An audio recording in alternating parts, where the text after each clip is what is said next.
everyone, today we are going to be making soup with masa and cheese dumplings. The original recipe did call for chipilin leaves. Unfortunately, they were out of season and I wasn't able to find them. So we're just going to do the best we can with what we have. So to start off with, we're going to chop our white onion as well as our serrano pepper. And I'm just going to demonstrate a little bit of knife technique before we get started. So you do want to chop on a flat surface. I had already peeled and chopped the top and the bottom so that we have a nice flat surface. And when you are holding your onion, you either want to use a tunnel or the bear claw. So to start off, just so it's a little bit in half, I'm going to use that tunnel. The knife's going to go right in between. So we have the two halves, and then I can use that bear claw to protect my fingers.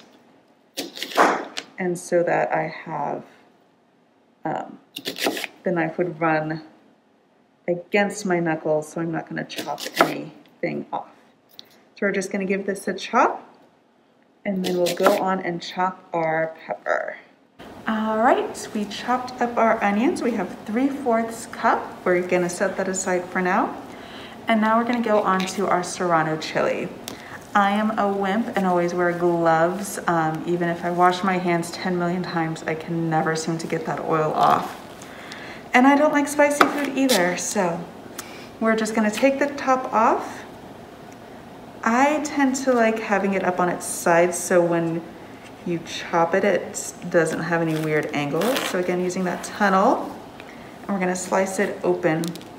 And here's where you can vary. So the seeds and this little stemmy part are going to be the spicier. So if you like the spice, chop those up, add it in.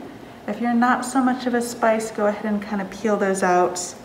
And we will just toss them into the trash, or if you have compost at home, whatever works for you.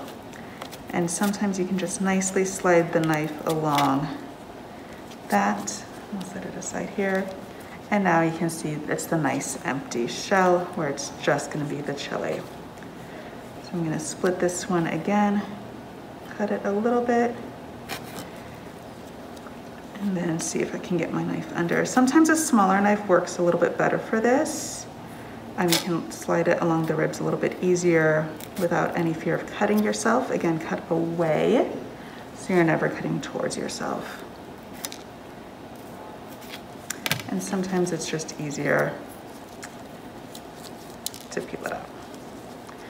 So again, whatever works for you, peeling, cutting it, leaving it in if you like the spice.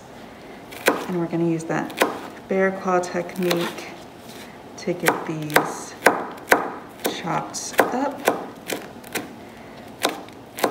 And now that almost everything's cut,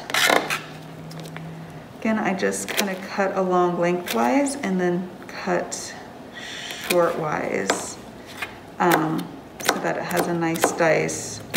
We're going to heat up our oil. It is 3 tablespoons oil. We're going to get that started in a pot, heating that up, and then we are going to saute our onion and then add in our peppers in just a second.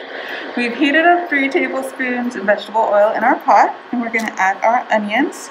And these are going to cook, that is nice and hot.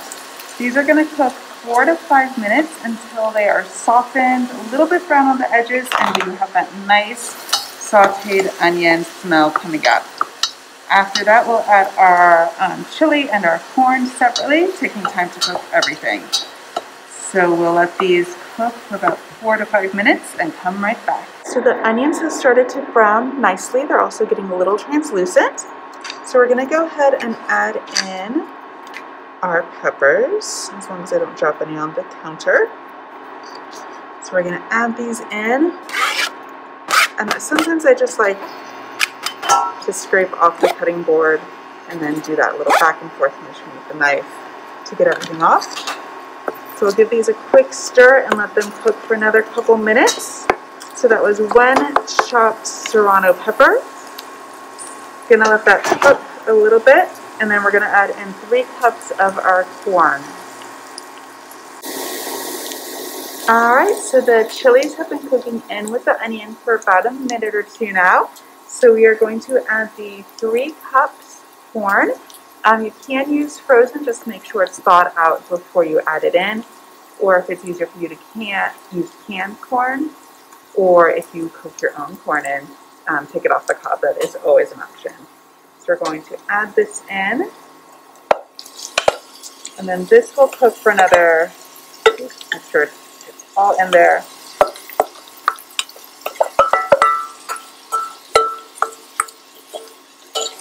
And then this will cook for another 4 to 5 minutes before we add the chicken broth. So all of our flavors are mixing in nicely. We've cooked the corn for about 3 to 4 minutes. And now we're going to add in our chicken broth. We're going to use 8 cups. So I have the first 4 ready. And we'll pour that in. And then we're going to measure out the next 4 cups.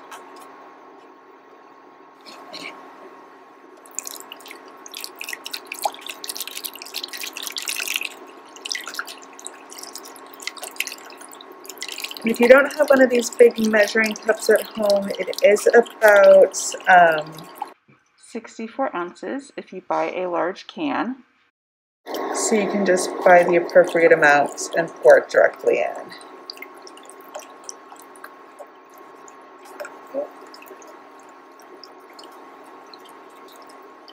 Alright, there we go. So let's pour in the next 4 cups. And this is going to come to a simmer.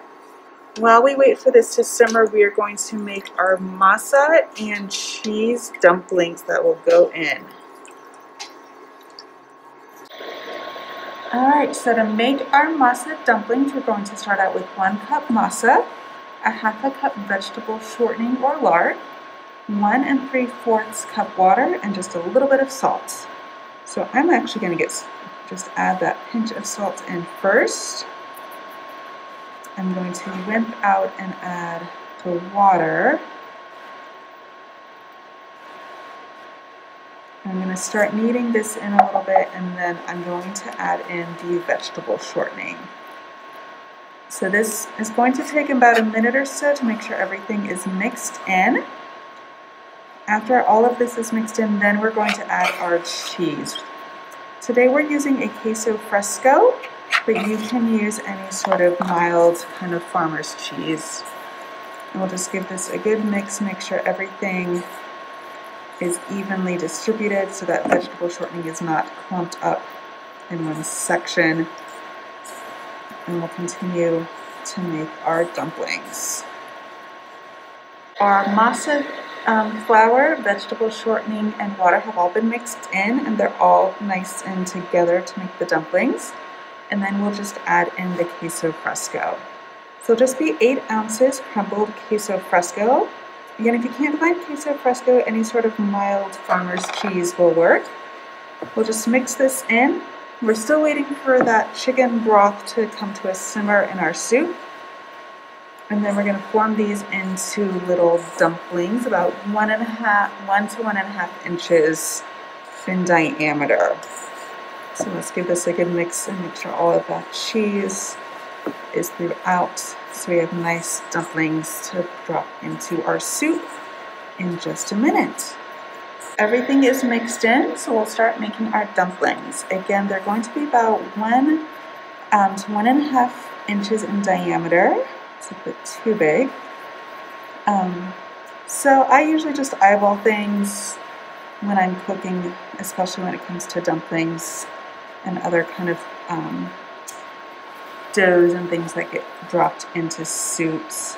So as long as they're about the same size so that the cooking time is even, that's really going to be what you're looking for. So we'll just continue on until all of our dough is in a dumpling. The chicken broth is almost simmering, and this would be when you would add those chipilin leaves. So if you are able to find them, it's going to be 3 cups packed chipilin leaves. You're going to add them while the soup is simmering, and this is actually when you're going to be letting those leaves cook while you make the dumplings. So if you're able to find those, go ahead and add those chipilin leaves in while we finish making off these dumplings to add in just a moment. So our soup has reached a nice simmer. We're going to lower it down and add in the dumplings. So I'm going to just use this wooden spoon to make sure nothing splashes on me while it lowers. If you have a slotted spoon or you just want to drop them in by hand, that is of course always an option. So once we get all these dumplings in, we're going to turn the heat actually a little bit lower, and we're going to just let it cook for about 20 minutes, making sure all of these dumplings, give it a stir to mix that up, making sure all the dumplings are cooked through. As you're cooking, it is going to get a little bit of a thicker consistency, so almost like a thin porridge. That was how their recipe described it. That is natural for it to get. So I'm going to finish dropping these in and lower the heat just a little bit so it's cooking on a low setting. Alright, so our soup has been simmering for about 20 minutes. The masa and cheese dumplings have been cooked all the way through. They have pumped up nicely. And the soup has thickened, so it is definitely more of that thin porridge. I can't wait to taste this in just a moment. I hope you've enjoyed cooking with me. Thanks so much.